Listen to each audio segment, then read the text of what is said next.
Hello guys, আসসালামু আলাইকুম। আশা করি সবাই ভালো আছেন। আলহামদুলিল্লাহ আমিও ভালো আছি। তো আজকে আমি করব হাঁসের ডিম দিয়ে কোরমা করব। তো কিভাবে করব আপনাদেরকে দেখাই দিচ্ছি, চলেন দেখে নেন। তো প্রথমে আমি ডিমগুলো সিদ্ধ নিয়ে নিয়েছি।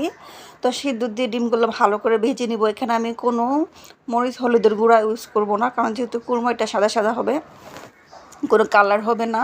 তো এখানে আমি দুই তিনটা মানে অল্প একটু পেঁয়াজ পেস্ট করে নিয়েছি, আর এর মধ্যে দিলাম গরম মশলা, একটু তেজপাতা, একটা দারচিনি আর একটা এলাচ, তো বেশি দেই নাই। তো দিয়ে একটু একটু আদা রসুন দিয়ে এটাকে ভালো করে কষিয়ে নিব। তো এখানে আমি মশলার মধ্যে শুধু আদা রসুন জিরা আর ধনিয়ার গুঁড়া ইউজ করব, আর আমি মরিচ হলুদ ইউজ করব না, কারণ মরিচ হলুদ দিলে এটা কালার চলে আসবে। তো পানি দিয়ে মশলাটা ভালো করে কষিয়ে নিব। তো একটু পানি দিয়ে দিব, কারণ শুকনো হয়ে গেছে। এখানে আমি একটু পানি দিয়ে দিলাম, লাগবে না খেতে। তো এখন আমি মশলাটা ভালো করে কষাচ্ছি।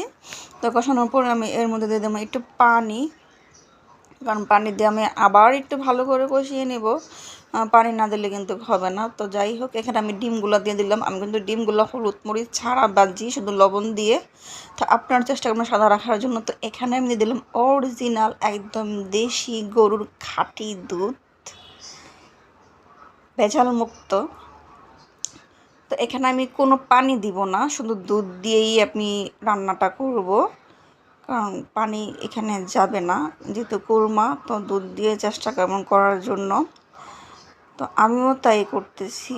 তো এখানে আমার কালারটা কিন্তু কালার হয় নাই, জাস্ট মানে একটু হয়েছে। তো যাই হোক, দেখেন আমার কোরমাটা একদম রেডি। আর